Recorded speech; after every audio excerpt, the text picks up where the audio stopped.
말씀에 목소리에 귀를 기울이겠다라고 이렇게 말씀해 주셨어요. 네. 네네. 저 말이 원래 버락 오바마가 한 얘기입니다. 아, 그랬군요. 오바마가 처음에 오바마에 대해서 거부감이 많았습니다. 미국 특히 백인 사회나 기득권층에서. 그때 이제 오바마가 수락하면서 여러분 전체에 나는 대통령이 될 거다.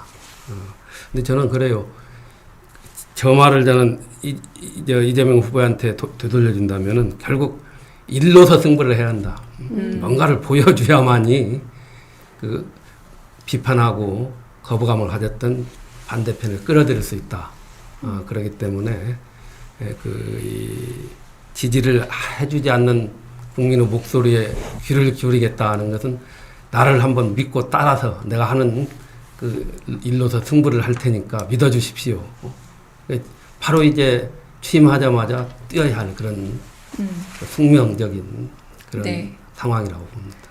그래서 뭐 이재명 후보가 반통령이 아니라 대통령이 되겠다라는 말씀 자주 연설에서 하시고 있던 게 다 대통합을 이루겠다 지금 말씀하신 것처럼 강금실 위원장님 이번 선대위에 합류하실 때는 좀 어떤 마음이셨어요?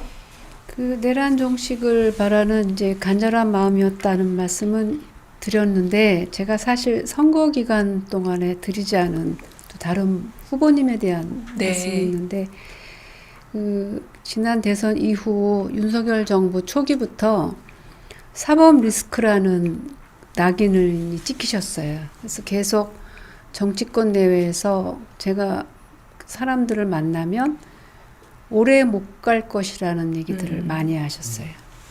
저는 그럴 때마다 나는 그렇지 않을 것 같다 그렇게 생각했거든요. 왜냐하면 이 후보님이 성남시장 경기도지사 거치고 여러 가지 환경 속에서 정치를 헤쳐나온 그 역경이 쉽게 꺾일 것 같지 않다는 이분이 갖고 있는 어떤 뭐라 그럴까 정체성이라 그럴까 이재명 그 자체가 꺾일 것 같지 않다는 느낌을 줬고 또 꺾여서는 안 된다는 생각이 있었죠. 어떻게 보면 이 후보님 그 자체가 우리 정치에 우리 사회의 기적 같은 거예요. 그래서 저는 꼭 성공하셨으면 좋겠다 이 말씀을 참 많이 했어요.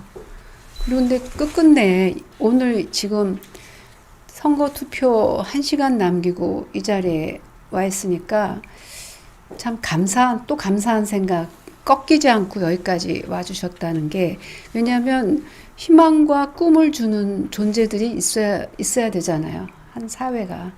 그래서 저는 그 말씀이 사실 그래서 전화가 오셨을 때 내란에 대한 생각도 있었지만 이 후보님이 요청한다면 언제든지 항상 지지하고 응원할 마음이 있었죠.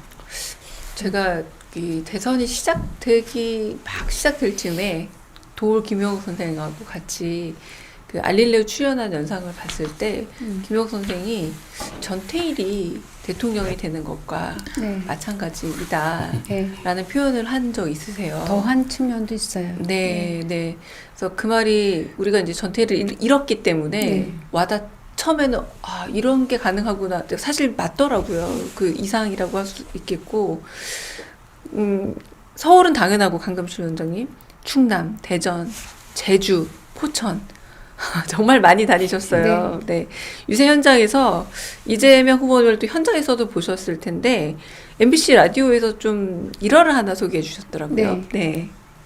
오늘도 또 일화를 소개해 드렸는데 여러 가지 그러니까 선거를 겪으면서 또 겪는 그 선거 속에서 겪는 건데 하나는 그 영접을 안 받으세요. 오늘도 아마 미리 다 무대에 올라가게 하지 입구에서 내리실 때 쫙 서서 받는 거 싫어하시더라고요. 네, 맞습니다. 싫어하시니까 나오지 말라. 근데 그게 사실은 그런 게 쉽지 않아요.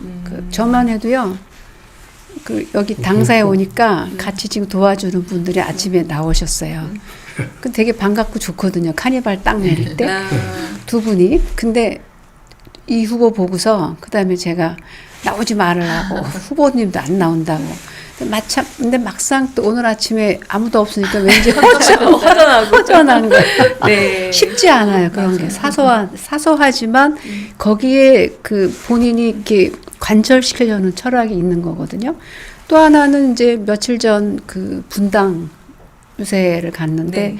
마루공원에서 마루공원 조성하고 정자 설립하고 취지를 설명한 팻말이 이렇게 자그마한 팻말이 있는데 2014년 성남시장만 딱 있는 거예요. 이름이 없는 거예요. 시장 이름이. 그런 팻말 저는 네. 본 적이 없어요. 그래서 2014년 누구지 했더니 이재명 후보신 거예요. 근데 그런 사소한 데서 이분의 자세가 나타나는 거죠. 본인 이름을 드러내지 않는. 그냥 공복이라는 생각이, 그러니까 그 정말 국민의 심부름꾼이라는 생각이 100% 철저하신 분 같아요. 저는 제주대학 옛날에 가서 식수할 때도 다 내 이름 남기고 왔거든요. 아무 생각 없이. 그 일화를 들으니까 저도 참 여러 생각이 나는 듯해요. 우리 왜 학교 가면 책상이든 그 일부러 막 지우개든 이름이 다 써요. 뭘 막 써. 이름을 꼭 쓰고 네. 싶어 하는데 참 어떤 업적에 이름이 아닌 직함만 남긴다는 놀랬어요. 건 네. 쉽지 않다는 생각이 정말 듭니다. 온라인 오프라인 불문하고 이 선대위원장님께서 정말 우리 민주당 의원님들, 당원 여러분들, 지지자 여러분들이 정말 같이 곳곳에서 지금도 노력하고 있는 거 알고 있습니다. 거기에 국민들께서 호응도 해주고 계신데요. 선거 과정을 통해서 국민들께서 새로운 대한민국 필요하다, 함께 열어야 된다, 이 간절한 열망과 굳은 의지도 보여주셨습니다. 이 선대위원장들께서 들어주셨던, 듣고 모아오셨던 국민들의 소중한 목소리를 좀 후보님, 지금 판넬만 있지만 곧 보실 테니까 전달하고 시청자분들께도 좀 나누고 싶은데요. 먼저 선대위원장들의 활약을 짧게 또 하나의 영상으로 정리해봤습니다.